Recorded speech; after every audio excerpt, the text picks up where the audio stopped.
Where do you live? India. Negative. ये तमाचा था 1.46 billion की आबादी के लिए, जो कि दुनिया को ये दिखाते हैं कि हम अमेरिका के बहुत फेवरेट पपेट हैं।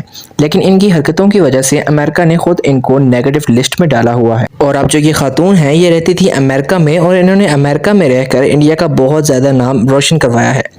And what this happen, let me explain. तो होता कुछ यूँ है कि अमेरिका की एक स्टेट है इलिनॉय, वहाँ पर एक मशहूर टारगेट स्टोर है। वहाँ पर ये खातून जाती है और तकरीबन 7 घंटे वहाँ की एक सामान को उठाकर डोर क्रॉस करती हैं और फिर वापस स्टोर के अंदर आ जाती हैं। अब इस प्रोसेस को करने का मकसद क्या था? तो बाहर ममालिक में पैकेट्स के ऊपर बारकोड्स बनाए जाते हैं। आप जैसे ही डोर क्रॉस करते हैं तो जो चीज़ आपने पे नहीं की होती, तो जैसे ही आप स्टोर से एग्जिट करते हैं तो सायरन बजने पड़ जाते हैं। लेकिन इस खातून ने सामान ही ऐसा उठाया जिसके ऊपर बारकोड्स ही मौजूद नहीं थे, ताकि जब वो दरवाजे से बाहर निकले तो स्कैनर उनके पैकेट्स को स्कैन ना कर पाए।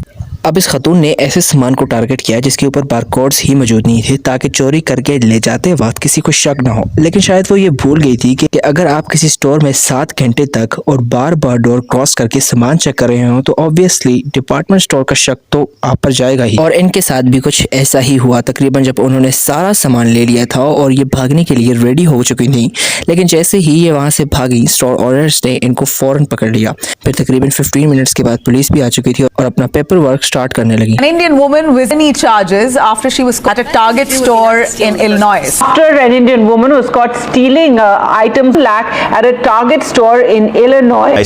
From a Target store in Illinois, spent nearly 7 hours in. लेकिन इंटरेस्टिंग बात यह है, जैसे ही पुलिस डिपार्टमेंट ने इन खातून से पूछा कि आप कहाँ से बिलोंग करती हैं, तो इन्होंने कहा आई एम फ्रॉम इंडिया। और सुनते ही पुलिस लेडी ने कैमरे की तरफ देखा और कहा negative. Where do you live?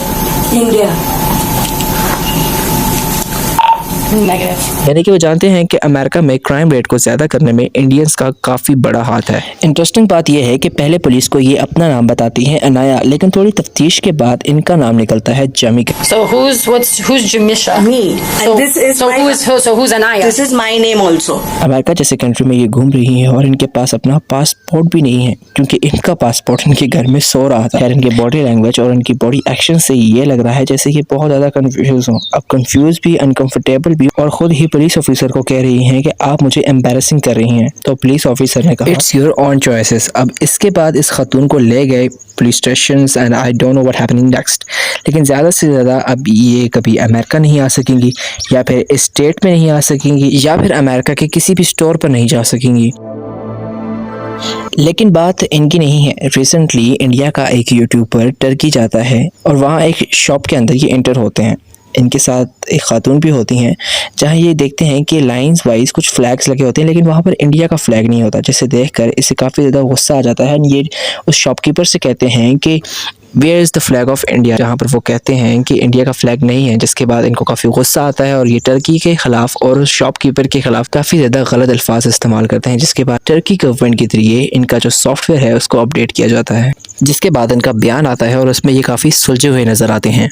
मसला दूसरे कंट्रीज़ में नहीं है, बल्कि मसला है इंडिया में। इंडिया को चाहिए कि वो क्राइम रेट को ज़ीरो करे, चोरी की वारदातों पर एक्शन ले, जहां दुनिया की चौथी लार्जेस्ट इकोनॉमी तो है। कंपैरिजन करते हैं कि हमने जापान को इकोनॉमी में पीछे छोड़ दिया, लेकिन कंट्री साइज भी तो मैटर करता है। जहां इंडिया का एरिया मिलियंस किलोमीटर्स में आता है, वहीं जापान का कुछ किलोमीटर्स में ही आता है। जहां पर कैपिटल इनकम की बात की जाए तो इंडिया में लोग एक साल में $2,700 US कमाते हैं, साल भर की एवरेज है, और वहीं जापान के लोग $33,956 USD कमाते हैं। सिंपल मीनिंग ये है कि जापान के लोग इंडिया के लोगों से ज़्यादा अच्छा कमाते हैं, ईयरली एवरेज है, लग्जरी लाइफस्टाइल गुजारते हैं। और अगर इंडिया को बीट करना है तो चाइना को बीट करें। पॉपुलेशंस भी सेम है, एरिया भी सेम है, लेकिन फिर भी चाइना को बीट करना अगले 25 से 30 साल के लिए इंडिया के लिए बहुत ज़्यादा मुश्किल है। क्योंकि जहां इंडिया में एक फ्लाईओवर को बनने में 9 साल लग जाते हैं, वहां चाइना में एक बिल्डिंग को बनने में तकरीबन 9 दिन लग जाते हैं।